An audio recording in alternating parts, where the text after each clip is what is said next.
Bonsoir à toutes et à tous et merci de suivre cette édition. Les titres du journal.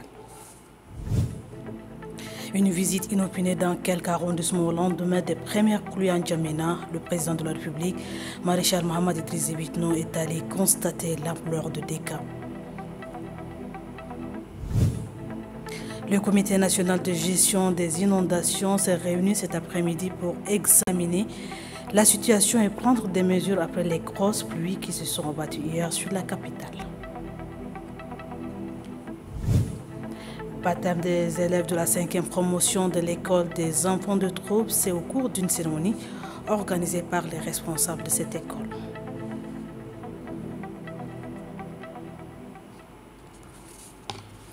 Au lendemain des premières fortes pluies qui ont frappé N'Djamena, la capitale, le président de la République, chef de l'État, Maréchal Mohamed Idriss Déby Itno, a effectué ce midi une visite inopinée dans quelques arrondissements les plus vulnérables. Objectif constaté par lui-même l'ampleur de dégâts et les actions entreprises pour prévenir les inondations en N'Djamena. Angal Toklok.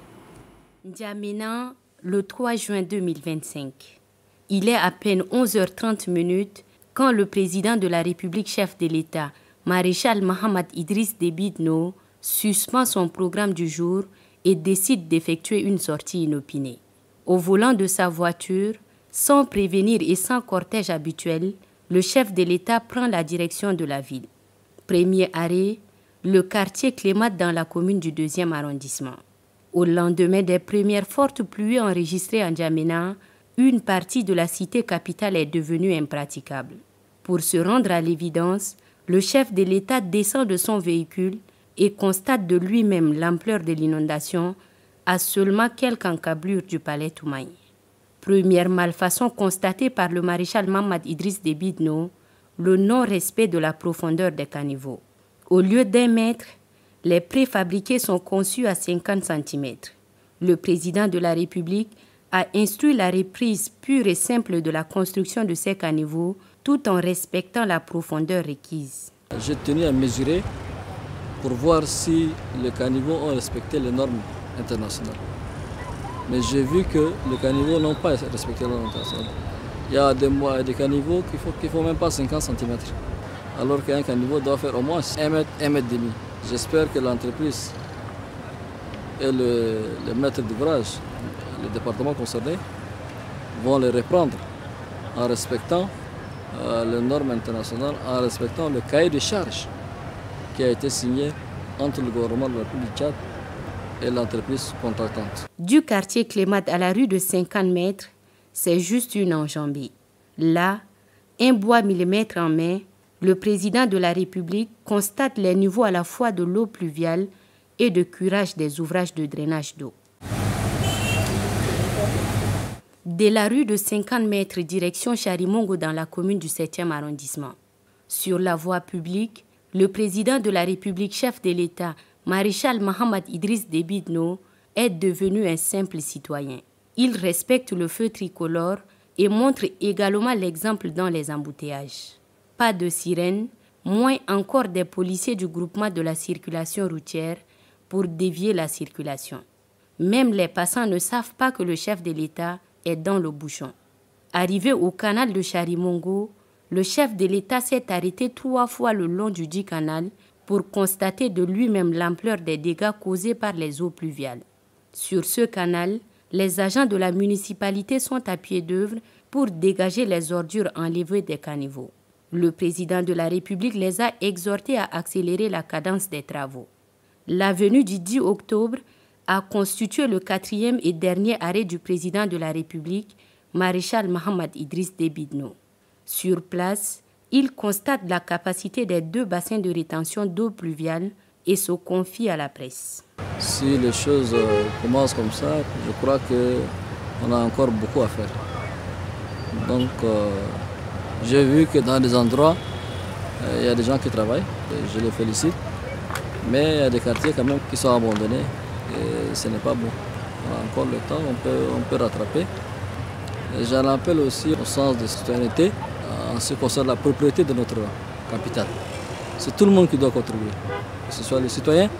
Quand je vois des gens qui jettent des déchets dans nos canaux, bien dans les bassins des rétentions qu'on fait, ça en fait, ça n'aide pas le gouvernement. Dans le même sillage, le chef de l'État invite le Comité national de prévention et de gestion des inondations, présidé par le chef du gouvernement, à se mettre résolument au travail. L'année dernière, nous avons mis en place un comité de la lutte contre l'inondation, en même temps de la prévention aussi. Donc, ce qui veut dire qu'ils avaient 1 an pour prendre les dispositions nécessaires pour éviter justement ces désagréments.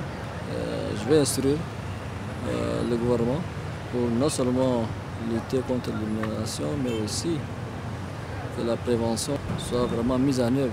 Chaque maire doit prendre ses responsabilités parce qu'ils ont été élus sur la base des promesses qu'ils ont faites à la population. Donc je les appelle à respecter la promesse qu'ils ont faite à la population parce qu'ils n'ont que 6 ans. Après 6 ans, ils ne vont pas venir dire à la population la même chose. Donc ils doivent travailler eux aussi pour que notre capitale soit propre. Et cela est valable aussi sur l'ensemble du territoire national. L'autre point de cette visite inopinée est un échange sans filtre entre le chef de l'État, maréchal Mohamed Idriss Déby Itno, et des gamins en train de pêcher les silures au marigot, situé juste derrière le village SOS Enfants. Un dialogue intergénérationnel qui se passe de tout commentaire.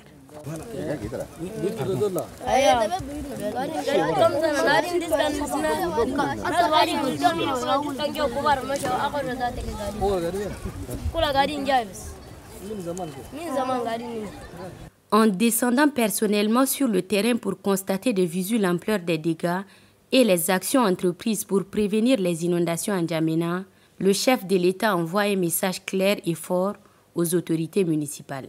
Cette proximité assumée du maréchal Mohamed Idriss Déby Itno place la barre haute. Entre-temps, le Comité national de gestion des inondations s'est réuni cet après-midi autour du président du comité, Tahir Ahmed Guelleh, par ailleurs ministre des Finances, pour examiner la situation et prendre des mesures. À ce sujet, je vous invite à suivre un extrait de ses propos à l'issue de la réunion. Le comité a demandé que les travaux en cours de construction, de creusement des canalisations dans la ville soient accélérés, y compris en termes de creusement des bassins d'eau qui existent dans la ville, et d'amplifier celle-ci. Il y aura un certain nombre de caniveaux qui vont être initiés, en plus de ce qui existe, par les mairies et la mairie centrale. Nous avons aussi pris la mesure de la quantité de déchets qu'il y a dans la ville. Très rapidement, la mairie centrale a été mobilisée pour que nous prenions toutes les dispositions et très rapidement les déchets soient dégagés de la ville. Quartier par quartier, arrondissement par arrondissement, nous avons évalué les dispositifs qui permettent d'évacuer les eaux. Au-delà de cela, la question de la ville de N'Djamena, qui est une cuvette et qu'il faut régler de manière pérenne, des études ont été faites. Nous comprenons maintenant qu'est-ce qu'il faut faire. Et cela est en train d'être fait progressivement pour que d'ici 1, 2, 3 ans, définitivement, quand il pleut, l'eau coule d'elle-même et qu'on n'ait pas besoin de courir ou bien de faire réunion de ce genre pour régler cela. Au-delà de ceci, nous avons aussi constaté que les dispositifs qui ont été mis en place l'année dernière, en termes de sacs de jus, de sacs de terre qui ont été distribués ici et là, et surtout dans la périphérie de la ville, il y a eu disparition d'un certain nombre de dispositifs, mais aussi on a constaté aussi que certains caniveaux qui ont été creusés par les maires ont été refermés par les populations. Donc les maires aussi se sont engagés à prendre des dispositions pour que cela ne se répète pas. Grosso modo, nous pensons que la situation va être très bien gérée, comme ça a été le cas de l'année dernière, où on a agi avec plus de retard et moins de connaissance de la ville que maintenant. Le président du Conseil constitutionnel, Jean-Bernard Padari, a reçu en audience l'ambassadeur de Russie au Tchad, Vladimir Sokolenko. Cette rencontre illustre bien l'importance des relations bilatérales entre le Tchad et la Russie. Elle s'inscrit dans le cadre d'une visite de courtoisie. Apolline Kani. Le Conseil constitutionnel a ouvert ses portes ce matin à l'ambassadeur de Russie au Tchad, Vladimir Sokolenko. Il est venu rencontrer le président du dit conseil, Jean-Bernard Padaré. Le but était de faire le bilan du 13e forum juridique international qui a eu lieu récemment à Moscou, où Jean-Bernard Padaré, au nom du Tchad, a participé activement. Lors de cette rencontre, l'ambassadeur Vladimir Sokolenko a présenté un état des lieux des relations entre la Russie et le Tchad tout en évoquant les perspectives de coopération pour l'année à venir. Les discussions ont été également portées vers la résolution des problèmes fondamentaux auxquels le Tchad fait face, à savoir l'énergie, la formation des spécialistes dans les secteurs clés tels que la médecine, l'ingénierie et le management d'État. Pour le diplomate russe, la formation des cadres qualifiés pour répondre aux besoins croissants du développement du Tchad s'avère importante. Nous avons parlé sur le renforcement de liens directs entre les Russes et les Tchadiens dans le paquet de notre efforts pour renforcer, pour activiser notre relation sur tous les aspects, y compris les sphères politiques, économiques, commerciales, formation des cadres et les liens directs entre les Russes et les Tchadiens qui sont les peuples frères. Le président du Conseil constitutionnel et l'ambassadeur de Russie au Tchad, Vladimir Sokolenko, ont exprimé leur engagement à travailler ensemble pour développer davantage ces relations au bénéfice des deux pays. L'Union des journalistes tchadiens a honoré la Commission nationale des droits de l'homme. Une attestation de reconnaissance a été remise au président de la CNDH, Belgar Larmejak. C'est en reconnaissance à la participation active de la CNDH à la Journée mondiale de la liberté de la presse, édition 2025. Adoum Abdelkader.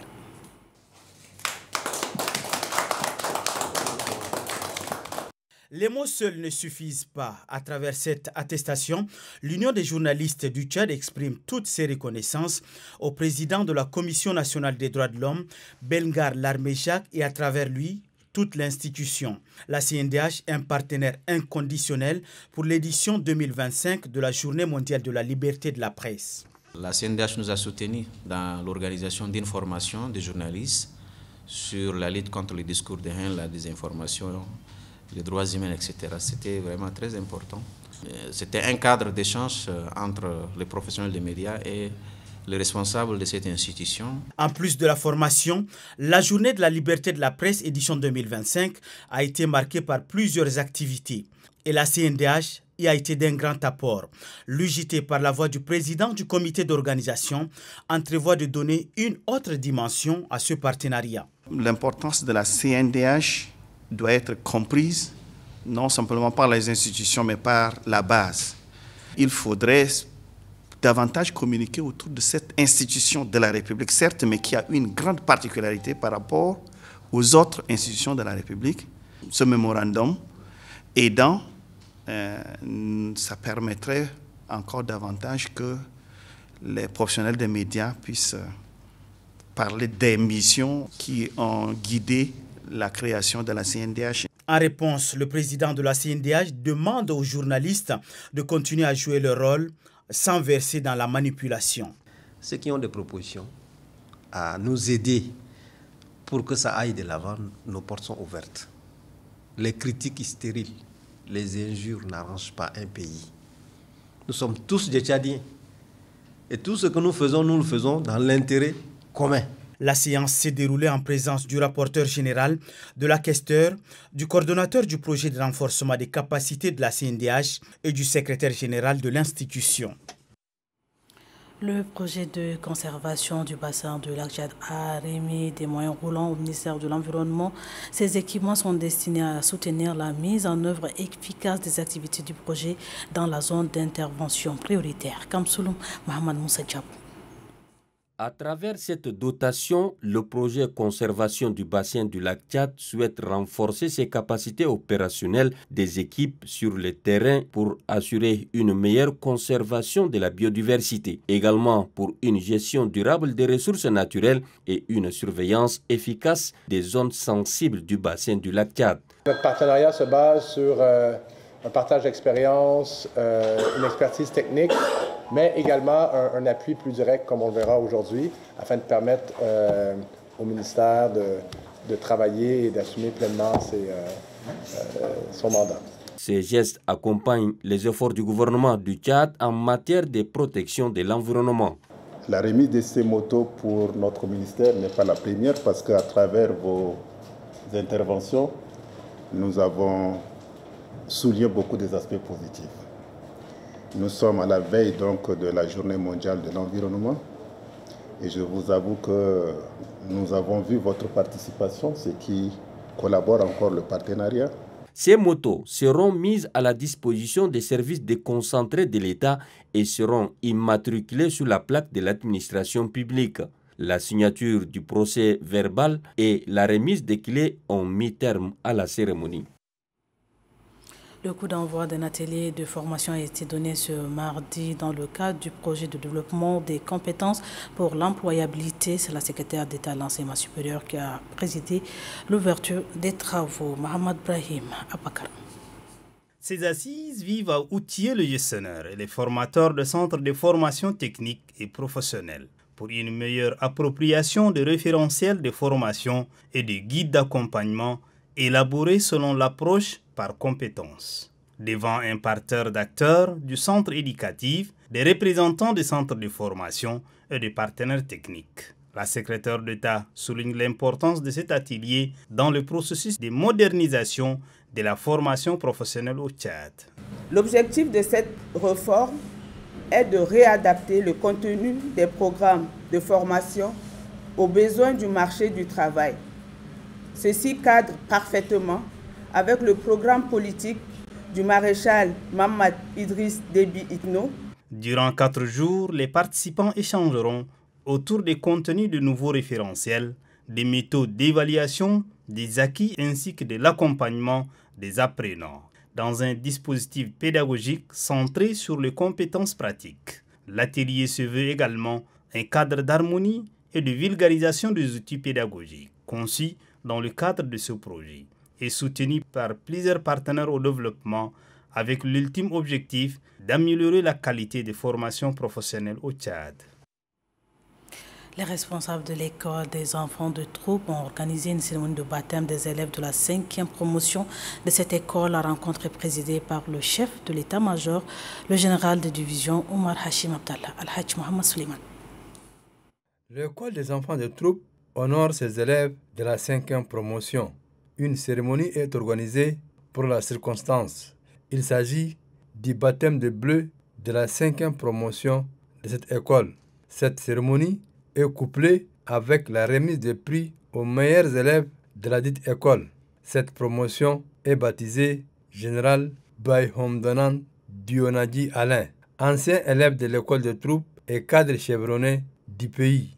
Le commandant de l'école des enfants de troupes, Hissène Ousmane, a remercié les uns et les autres pour avoir rehaussé de leur présence cette cérémonie tout en mettant l'accent sur la qualité de la formation. Le commandant du groupement des écoles militaires interarmées a insisté sur la responsabilité des récipiendaires. Au cours de cette période, vous avez fait preuve de patience, de courage, de discipline et abnégation. Aujourd'hui, c'est la journée de votre baptême. Une nouvelle page s'ouvre dans votre vie scolaire. Vous allez recevoir vos attributs qui feront de vous désormais des enfants de troupe. Très ému, le parrain de cette promotion a exprimé sa gratitude aux responsables de cette école tout en exhortant ses élèves militaires à se mettre au travail. Vous m'avez fait l'honneur de me choisir comme modèle de parrain de votre promotion. Je vous ferai l'honneur de rester à vos côtés à chaque étape. Je vous exhorte donc à la discipline et au travail. Pour le chef de l'état-major, représentant le chef d'état-major général des armées, cette formation cadre avec la politique des plus hautes autorités du pays en matière d'éducation. La formation de nos cadres militaires et civils préoccupe nos plus hautes autorités, au premier rang le maréchal Mohamed Idriss Déby Itno, président de la République, chef de l'État, chef suprême des armées. Depuis plusieurs années de fermeture, l'école des enfants des troupes a été relancée en 2020 et elle est déjà à sa 5e promotion. Du 28 au 30 mai 2025 s'est tenu à Kigali au Rwanda un atelier régional de sensibilisation et de formation sur l'outil Atlas de l'adaptation à l'intention des décideurs politiques, chercheurs, praticiens ainsi que représentants du secteur privé et de la société civile de pays d'Afrique centrale. L'atelier a été organisé par le groupe africain d'experts négociateurs en collaboration avec l'Institut africain des sciences mathématiques. Suivez un extrait du sénateur Issa Mordo Djabir à la clôture des assises. En tant que législateur, décideur politique, d'abord, nous allons jouer notre rôle. Et notre rôle consiste d'abord à légiférer. Nous allons veiller aux lois qui doivent prendre en compte tous ces aspects-là. Nous allons aussi veiller à l'action gouvernementale parce qu'avec tous ces outils-là, ça va nous permettre d'aider le gouvernement ou d'amener le gouvernement à réorienter sa politique peut-être agricole, puisque l'accent est mis sur l'agriculture. Et cet outil-là va nous permettre de faire les plaidoyers auprès des différents partenaires, mais aussi de sensibiliser les populations. Et donc, avec cet outil-là, je vais partager des éléments importants avec mes collègues pour nous permettre ensemble de prendre en compte cette donne-là qui est une réalité. Aujourd'hui, le changement climatique, il est reconnu mondialement comme une réalité et il faut prendre des dispositions pour y faire face. Et c'est à ce titre-là que je crois que cet atelier-là est important et qui va nous permettre d'échanger avec nos collègues sur les dispositions à prendre, sur tout ce qui est agriculture, mais aussi d'autres aspects. On a parlé des genres, on a parlé aussi d'autonomisation des femmes, on a parlé d'élevage. Donc tous ces aspects-là seront pris en compte et qui nous permettent déjà d'apporter notre contribution. Dans le cadre de la préservation de la paix, le député Mohamed Nadif Youssouf, accompagné de ses collègues parlementaires, a fait une descente à Bokoro, chef-lieu du département de Dababa. Le but est de sensibiliser la population sur la cohabitation pacifique et le vivre ensemble. Mohamed Mouradou. Le député Mohamed Nadif Youssouf, fils de la province, accompagné de ses collègues parlementaires, ont effectué une descente à Bokoro, chef-lieu du département de Dababa. Le but de ces déplacements est de sensibiliser la population sur la cohabitation pacifique et le vivre ensemble. La population est sortie nombreuse pour écouter le message. Cette rencontre tenue à l'approche de la saison pluvieuse vise à promouvoir la cohabitation pacifique et le vivre ensemble, gage d'une cohésion harmonieuse et d'un développement meilleur. Dans son mot de bienvenue, le président du comité d'organisation, Mohamed Idriss, a salué la présence des parlementaires venus en grand nombre et les habitants de Dababa pour leur participation massive à cet événement de taille. S'en est suivi l'intervention des représentants des jeunes, celle des associations féminines et celle des personnes ressources. Toutes ces interventions sont focalisées sur la culture de la paix. Hassan Ahmad Pacha, député du département de Fitri, a exprimé ses remerciements à la population de Bokoro sortie massivement pour cet événement riche d'espoir. Il les a appelés à cultiver le vivre ensemble dans la paix et l'amour. Pour sa part, le professeur Mohamed Nadif Youssouf a exprimé sa reconnaissance envers la population de Dababa qui les a élus députés. Il les incite à les soutenir davantage tout au long de son mandat en cultivant la paix durable. À quelques jours de la fête de Tabaski, le prix du bétail sur le marché passe du simple au double. Pourquoi cette hausse spectaculaire? Quelles sont les raisons derrière ces prix jugés mensongers par certains citoyens? C'est à cette problématique que s'intéresse Amadé Abbas qui nous livre sa réflexion sur une réalité qui revient chaque année. Suivez. Le Tchad est incontestablement l'un des poids lourds de l'élevage en Afrique. Avec un cheptel estimé à plus de 100 millions de têtes, toutes espèces confondues, les pays devraient logiquement être une référence en matière d'accessibilité et de régulation des prix du bétail.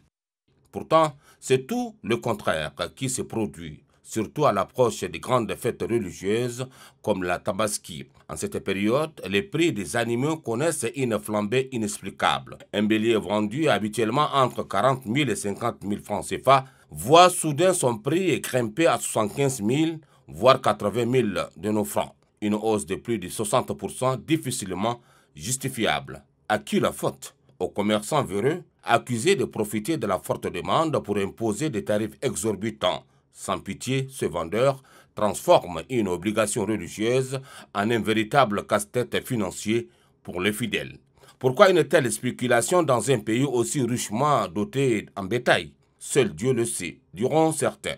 Mais une chose est sûre, tant que l'État n'interviendra pas pour réguler ce secteur vital, ces pratiques continueront de peser lourdement sur le pouvoir d'achat des ménages tchadiens. Ces commerçants sans scrupules font la loi sur le marché à bétail, surtout à l'approche de la fête des Tabaski.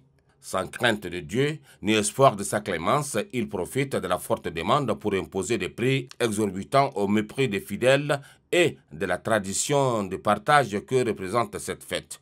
Leur discours est bien rodé. Les herbes sont rares, les distances sont longues, le transport coûte cher et bien d'autres. Des arguments souvent exagérés, voire mensongers, pour justifier une hausse des prix injustifiable. Et pourtant, dès que la fête passe, comme par miracle, les prix retrouvent leur niveau habituel. Pourquoi continuerons-nous d'accepter ce qui est devenu une bêtise généralisée? Cette spéculation outrancière sur un animal destiné au sacrifice religieux n'est ni normale ni acceptable. Elle trahit l'esprit même de la Tabaski. Il est temps que cela cesse. Les autorités doivent intervenir fermement pour encadrer ce commerce régulier, les prix et protéger les consommateurs. Car ce système, basé sur l'avidité de quelques-uns, pèse lourdement sur des milliers de familles qui veulent simplement accomplir leur devoir religieux dans la dignité. Victime d'une balle perdue lors de l'évasion des détenus de la maison d'arrêt de Mongo, le délégué général du gouvernement auprès de la province du Guéra, Abdoulaye Ibrahim Siam, a été évacué en urgence à N'Djamena pour des soins. De retour, il a reçu dimanche dernier un accueil chaleureux de la part de toutes les forces vives de la dite province, un hommage à son engagement et à sa loyauté au service de l'État. Bruno Mondodjou.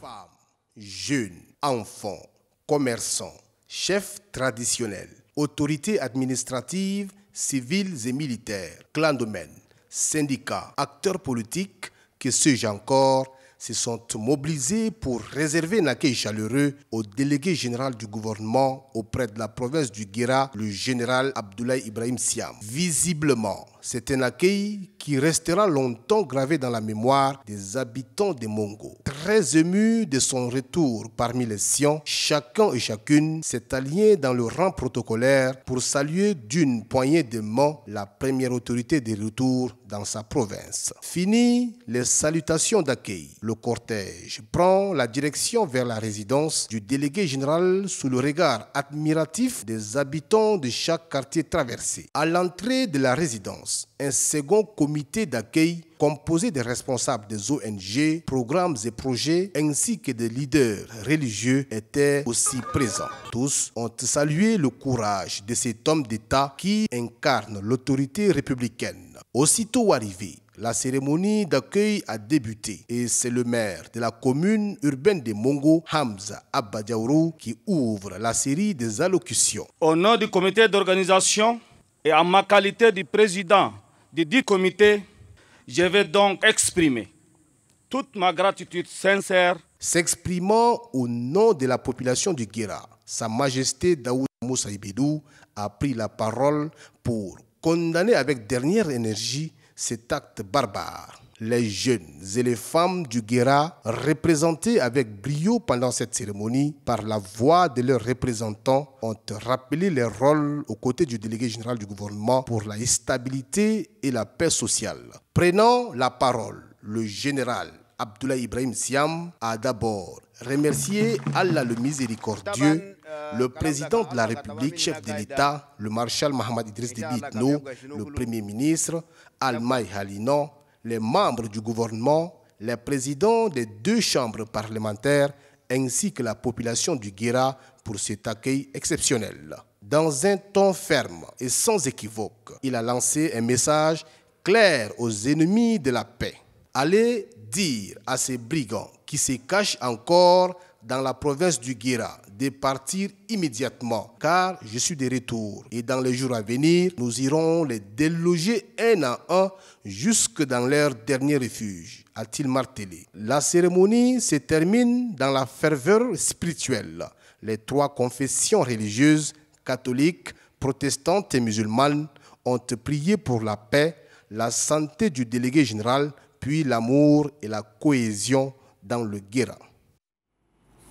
Les membres du comité provincial d'action de la province du Bahr-el-Ghazal renforcent leurs capacités et suivent une formation axée sur la planification et suivi évaluation du plan de développement provincial. Reportage Ali Adoum Issa. Renforcer les capacités des acteurs au développement sur la planification, suivi évaluation des indicateurs de performance des actions locales pour faciliter la mise en œuvre du plan de développement provincial, tel est l'objectif de cet atelier.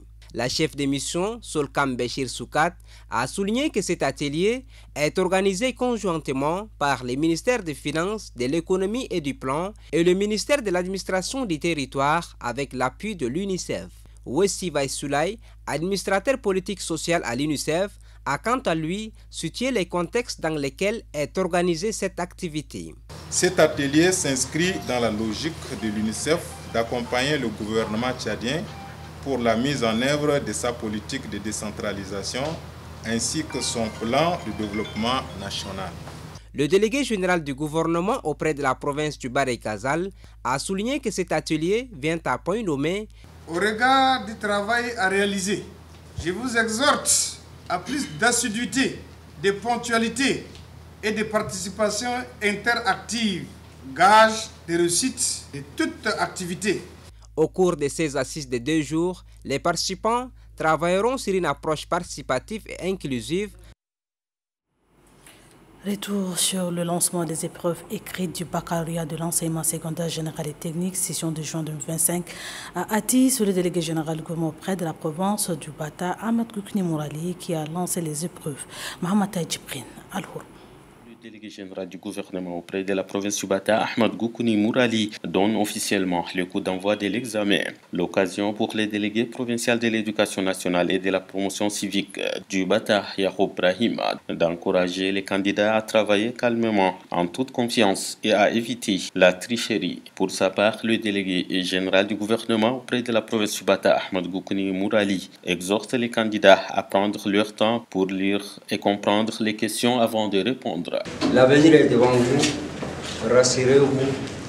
Et ce n'est pas le premier qui dépose sa copie qui est le meilleur. Gardez votre sang-froid. Répondez lentement, doucement et sûrement. La province du Bata compte 3 centres d'examen. À Ati, où se présentent 502 candidats, à Hadjar avec 381 candidats et à Yao avec 124 candidats. Au total, 1007 candidats, toutes séries confondues, composent le baccalauréat session de juin 2025 dans la province du Bata. Hier tôt dans la matinée, les candidats au baccalauréat de la province du Mayo-Kibé se sont mobilisés dans les centres d'examen pour affronter les épreuves. Boro Benoît. Ils sont au total 8715 candidats, toutes séries confondues, à composer dans 12 centres au Mayo-Kibé-Est. Le délégué provincial de l'éducation nationale, Alphonse Sasso Samuel, fait savoir que le baccalauréat est un examen qui sanctionne la fin du cycle secondaire. Le délégué général du gouvernement auprès de la province du Mayo-Kibé-Est conseille les aspirants de ne pas paniquer, mais devant chaque sujet, prendre son temps afin d'appréhender le fond pour éviter la confusion. Je pense que durant toute l'année académique, vous avez eu à préparer des devoirs de classe. Et donc c'est cette attitude-là que vous devrez adopter également aujourd'hui pour que vous puissiez faire un très bon travail. L'enveloppe contenant les premières épreuves de français et philosophie a été déroulée en présence du recteur de l'Académie du Sud-Est et de plusieurs personnalités. Même son de cloche à Doba dans la province de Logone orientale. Bousseki Fernand. Les épreuves écrites du baccalauréat session de juin 2025 ont débuté ce lundi sur l'ensemble de la province du Logone oriental avec un effectif de 4 776 candidats, toutes séries confondues, répartis dans 11 centres d'examen. La cérémonie d'ouverture s'est déroulée au lycée Bernard Digua Garandi de Doba en présence du délégué général du gouvernement auprès de la province du Logone oriental Tokidadi et des responsables en charge du système éducatif venus de N'Djamena et bien évidemment ceux du Logone oriental. Le recteur de l'Académie du Sud, professeur Mamoun Yaya, et le délégué de l'éducation nationale et de la promotion civique du Logone oriental, Ligidam Diogo Robert, se sont relayés pour exprimer leur satisfaction quant à l'organisation efficace de cette session de baccalauréat. De son côté, le délégué général du gouvernement auprès de la province du Logone oriental, Tokidadi, a adressé un message de confiance et d'encouragement aux candidats. Il les a invités à aborder cet examen avec assurance en insistant sur la transparence et l'équité du processus d'évaluation. Les candidats de la province du Tibesti n'ont pas fait exception. Ici, c'est le collège de l'enseignement général de Bardaï qui a servi de cadre au lancement officiel des épreuves écrites du baccalauréat session de juin 2025. L'enveloppe contenant les premières épreuves a été ouverte par le secrétaire général de la province du Tibesti, Moustapha Suleiman Tourgoudi, représentant le délégué général du gouvernement auprès de la province du Tibesti. Lançant officiellement les dites épreuves, le secrétaire général de la province a prodigué des conseils aux candidats allant dans le sens de la sérénité, la concentration au travail et la discipline. À cette occasion, le secrétaire général a rendu un hommage appuyé au corps enseignant et aux parents d'élèves pour tous les efforts déployés dans l'éducation de ces futurs cadres du pays. À l'instar des autres candidats, ceux de la province du Mandoul ont également composé les épreuves du baccalauréat. Jitengue Guetta Félix. 3481 candidats, toutes séries confondues, passent depuis ce lundi matin les épreuves écrites du bac dans la province du Mandoul, dont 1767 composent à Koumra, répartis entre le centre 1 du lycée moderne et le centre 2 logé au lycée Marie Ketal. Avant le commencement des épreuves, le délégué général du gouvernement auprès de la province du Mandoul, Ahmad Abdallah Fadoul, est accueilli au lycée moderne par la déléguée provinciale de l'éducation nationale, avec à ses côtés le recteur de l'Académie du Sud-Ouest. Après leur introduction dans une salle d'examen, la déléguée provinciale de l'éducation nationale, Mme Abdelkerim Ogey Betoursia, salue le travail bien accompli de tous les acteurs de la chaîne éducative, invitant les candidats à la sérénité en donnant le meilleur d'eux-mêmes pour réussir au baccalauréat. Dans sa suite, le délégué général du gouvernement auprès de la province du Mandoul, Ahmad Abdallah Fadoul, exprime ses gratitudes aux responsables scolaires à différents niveaux pour les dispositions prises en vue du bon déroulement de l'examen. Dévoilant en premier la copie de français dans une enveloppe scellée, Ahmad Abdallah Fadoul souhaite bonne chance aux candidats, espérant que le Mandoul sortira premier pour le taux de réussite au bac 2025. Reportage de Alain Yomon. Les candidats inscrits au centre d'examen de l'ENEDI-Ouest ont également composé les épreuves écrites du bac dans la sérénité, nous dit Omar Tidjani Mahmoud. Les épreuves écrites du baccalauréat de l'enseignement secondaire général et technique session de juin 2025 ont démarré ce lundi au centre du lycée de Fada dans la province de l'ENEDI-Ouest. Au total, 83 candidats de séries confondues, dont 23 candidats livres, composent le bac au centre de Fada pour cette année. Prenant la parole, le président du centre, Brahim Goudia, demande les candidats à travailler dans le calme. Je vous demande d'être calme. Ce que nous allons vous proposer ne dépasse pas les devoirs de classe que vous avez l'habitude d'affronter. Donnant le coup d'envoi, le secrétaire général de la province, Abel Naka Saladiako, invite les candidats au respect des consignes. Vous devrez être calme pour que vous ayez aussi l'esprit tranquille à composer les épreuves. La première épreuve du jour, c'est la philosophie et le français. Les candidats de la série D feront leur choix, l'un de ces sujets, et ceux de série A4 composeront la journée de demain.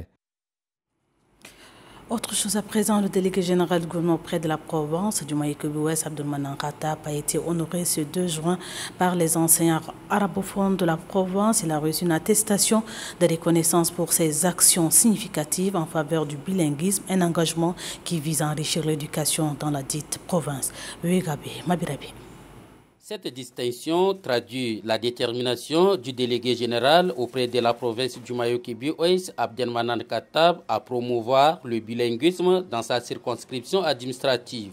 Pour le point focal du bilinguisme à la délégation provinciale de l'éducation nationale et de la promotion civique du Mayou-Kibi-Ouest, Ali Ahmad Mahayadine, les efforts louables du délégué général du gouvernement auprès de la province du Mayou-Kibi-Ouest en faveur de la promotion du bilinguisme témoigne sa volonté d'un apprentissage équilibré en français et en arabe. C'est pourquoi les enseignants arabophones lui ont décerné cette attestation.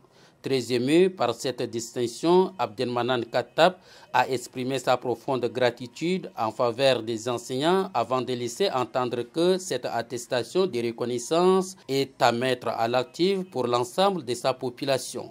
Il est à noter que cette cérémonie était une occasion pour le corps enseignant de suggérer les créations des écoles bilingues dans toute la province. Le réseau des journalistes et communicateurs du Mandoul et du Moyen-Chari a célébré ce week-end à Koumra la 33e journée mondiale de la liberté de presse en différé. C'est le préfet du Mandoul oriental qui a présidé la cérémonie. Alain Yomo. De cette soirée de détente, le président du comité d'organisation, René Sagina, remercie les uns et les autres, particulièrement les chefs de service déconcentrés, les ONG, les partenaires et particuliers qui n'ont ménagé aucun effort pour la réussite de cette célébration. Dans son intervention, le secrétaire général du réseau des journalistes et communicateurs du Mandoul et Moyen-Chari, section du Mandoul, Djimadoum Emmanuel, relatant les difficultés que rencontrent les journalistes pour avoir accès à l'information, demande aux autorités de s'ouvrir à la presse et de promouvoir sa liberté. Fadoul Ahmad Dalla, coordonnateur adjoint de la Hama Moyen-Chari Mandoul, rappelle les journalistes quant à l'application rigoureuse et au respect inconditionnel de l'éthique et de la déontologie qui sont pour eux les garde-fous face à une communauté qui devient de plus en plus exigeante en termes de communication, de sensibilisation, d'éducation et d'information. Le préfet du Mandoul oriental, Abdoulaye Djibrine Idriss, dit que le journalisme est une profession sacerdotale avant d'exhorter les hommes des médias à faire preuve de professionnalisme en vérifiant l'information avant toute diffusion. C'est par un buffet empreint de convivialité entre confrères, consoeurs que s'est terminée la célébration. Les pèlerins tchadiens, les stars de leurs frères du monde, se préparent pour se rendre demain, mercredi à Mina, passer la nuit. Le lendemain, c'est l'étape d'Arafat, où tout le monde doit être au rendez-vous pour le véritable Hajj, sans lequel le pèlerinage est nul. Ahmad Maki.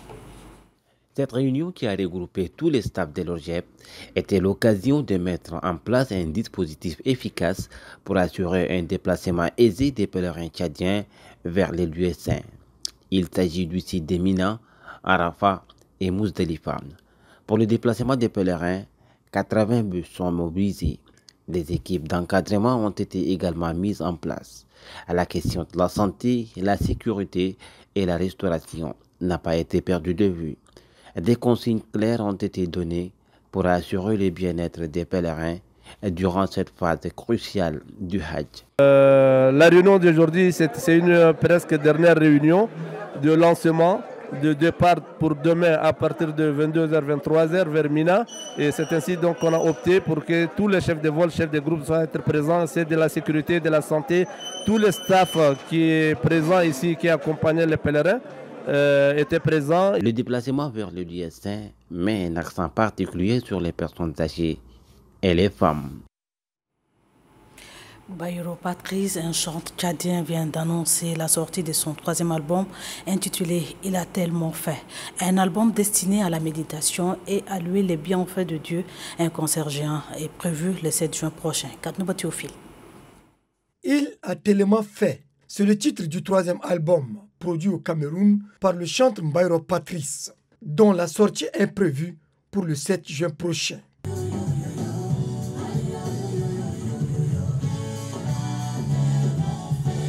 Auteur, compositeur, interprète, batteur et percussionniste, le chanteur tchadien qui a été sollicité par bon nombre d'artistes musiciens d'autres pays du continent qui chantent pour exprimer les merveilles du Père Céleste, interpelle l'homme dans cet album à méditer sur les bienfaits de Dieu et surtout à lui rendre des actions de grâce. C'est au cours d'une conférence de presse. La reconnaissance doit être notre style de vie. Il a tellement fait, Dieu a tellement fait, au point où même si on me donne une journée, je ne pourrais pas tout raconter ce qu'il a fait. Donc je résume en disant simplement, il a tellement fait. Face aux questions des hommes des médias par rapport au choix pour la musique religieuse et son intérêt, Mbairo Patrice précise que c'est une question de foi. Dans ce domaine, sauf le chantre connaît l'intérêt qu'il tire, même si pour l'humain, la musique religieuse ne paye pas autant que la musique mondaine. Ainsi donc se referme cette édition. Merci à vous, très belle soirée à toutes et à tous. Bonsoir et à demain, Inch'Allah.